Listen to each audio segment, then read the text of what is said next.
this series really examines, well, how successful has he been? The answer is pretty successful.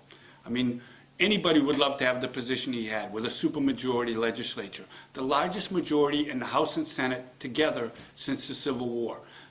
So that certainly has been to his advantage. But this is not a monolithic Republican Party. It's got moderates in it, it's got conservatives in it, it's got libertarians in it, who aren't necessarily on line with the social conservative and fiscal conservative agenda all the time as House Speaker Bill O'Brien. But many of them were essential to him becoming Speaker in the first place, so he has to do a lot of deference to them. So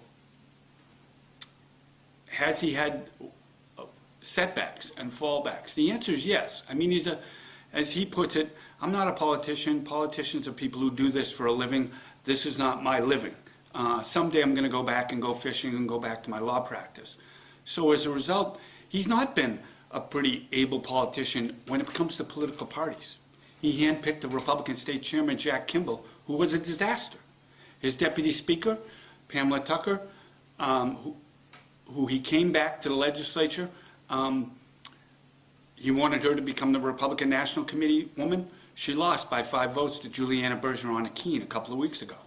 How about special elections? Since the Speaker's been the head of this all-Republican House, the Republicans have lost 4 of 5 special elections, including one in his own district to replace his good friend, Bob Meade, who he named as Chief of Staff, beaten by a Democrat in Temple.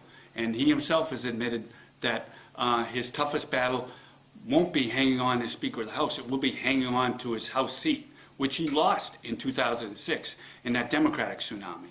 He expects the presidential norm will push the pendulum back a little bit. He expects Democrats to pick up seats, but not enough to throw him out as Speaker.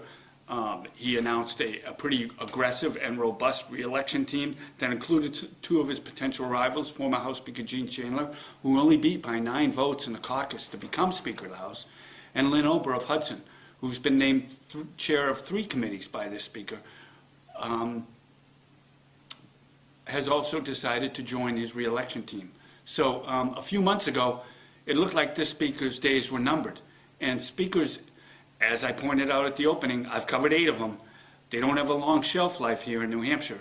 But this one intends to remain. And as long as he's here, he's going to be one of the most fascinating political figures of our time. This is Kevin Landrigan with The Telegraph. Thanks for watching. And I hope you read our series. I think you'll find it informative, interesting, and even entertaining.